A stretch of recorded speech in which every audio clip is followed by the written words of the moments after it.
Hi, my name's Tony and I'm from the Sup Company, and I'm here to tell you a little bit more about the all-new 2020 Fanatec 12.6 Ray Pure Edition.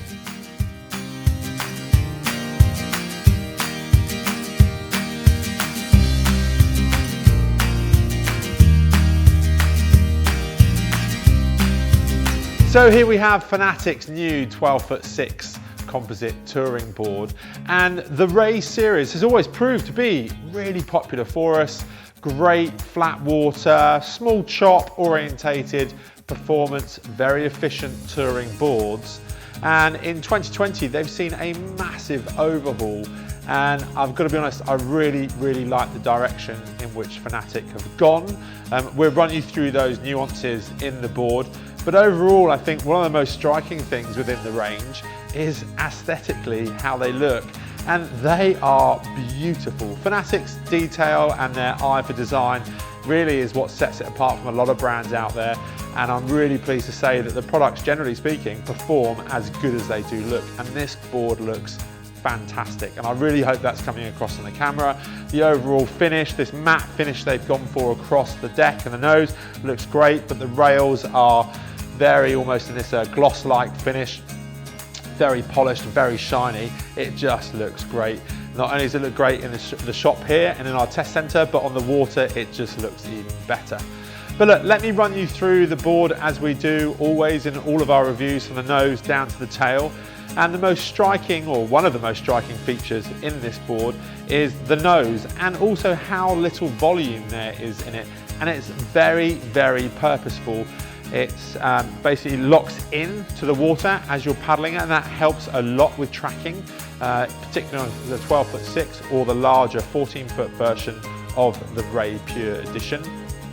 But it locks in, and it really does mean that you can get a very large number of strokes in on the board per side. It's worth noting the dimensions of this board overall. So at 12.6 at 28.5 inches wide and 275 litres, it is quite narrow, and to be honest, in a 12.6 board, that is not a bad thing.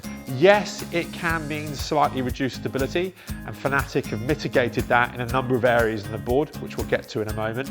But overall, it does mean that the paddle gets much nearer the center line, and as a result, that only seeks to improve tracking and ultimately efficiency, which is all we want from a performance touring board, is to be efficient in everything that we do and the distance that we're looking to cover. But back down to the nose, yeah, quite low volume as I say. We do have a recessed FCS mount on the nose, so if you want to carry a GoPro or another action sports camera or any other accessories, you can do on the front of the board quite happily. But the volume, you'll see it runs all the way back through, quite light in terms of the volume, a nice flat section on the underside to generate a small amount of lift. And then it broadens quite quickly, and the volume, if not anything, actually grows as it comes down the board. And that means that the board can accommodate a paddler of around 110, 115 kilos without an issue. So there's a lot of volume in this board given its size. And you end up with these very boxy rails. Just before we get to the standing area, there's a nice, nothing too much to shout about in terms of storage area here, bungee area under the front, fairly generic and standard, but I do like the attention to detail. They've gone out of their way to really just create this contrasting colorway, and they've tied that theme in across the rest of the board with the bungee itself. The standing area then falls away, it's quite recessed.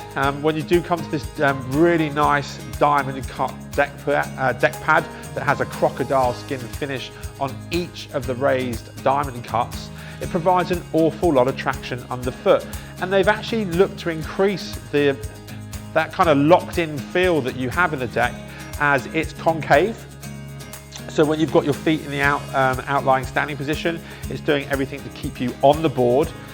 You've then got, interestingly, and it kind of links back to Fanatec's heritage, their windsurfing roots, is you've got the opportunity here to carry a rig if you wanted, with a female threaded mount in the center here. That comes back to a nice recessed carry handle that you can actually lock your hand into. So if you have got to carry it a little way to your paddling spot, it's going to be quite comfortable to do that.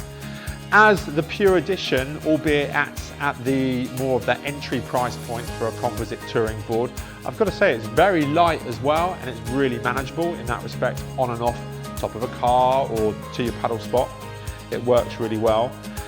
That concave deck runs much further back down, and it's really the width of the tail that gives a big hint as to why this board is so stable given its 28.5-inch width. And that wide tail is doing an awful lot to make the board exceptionally stable, because it tapers off very, very slowly towards the tail from its widest point at 28.5 inches, and it carries that width all the way back aft, and it just makes it super, super stable. But let's take the board now and roll it over, and you can see just how Fanatec have got this board to be as stable as it is. I don't know if you can see in profile on the camera just how tapered the rails are on the nose, and kind of you can see just how low volume that forward section is, but it really thickens out in the center of the board. You then end up with a big chamfer on the rail here, which sits about just a third of the board's overall length. That is there to provide much more stability and also just give it a much more locked-in feel. You end up though with a very, very deep single concave in the centre, coming back aft this forward flat section, which is generating some lift and some overall performance in the board. But this deep single concave that runs all the way back down the board is providing not only increased tracking, but also stability. So you almost end up with this kind of catamaran type feel that as you lower a rail and a rail drops, if you're loading up on your paddling side, as it drops down the water, because you're ending up depressing and trying to sink more board in the water, you're ending up with more buoyancy, so it's trying to push back against you. And it's a bit of an odd feeling to start with, but you really start to grow in confidence with the board, and that it's going to be stable and that it's going to be there underfoot every single time. And it is a really, really nice feature to see that Fanatec haven't been afraid to go back to the drawing board and look to improve upon already what was a great range of boards, but only to make them better yet again. Overall though, the Fanatec Ray Pure Edition 12.6, I've got to say, if you're looking for a slightly performance orientated, very, very efficient 12'6" or 14-foot touring board, then this board and range of boards has to be on your short list, particularly given as well the two different constructions and the Ray Pure Edition price point, which is very, very accessible to a lot of people. Thanks for watching our video. If you want any more info, then why not give us a call in the shop or head over to thesupco.com. If you want to stay up to date with all of our videos, why not subscribe up here and hit the notification bell. If you just want to see our next video, well, take a look up here.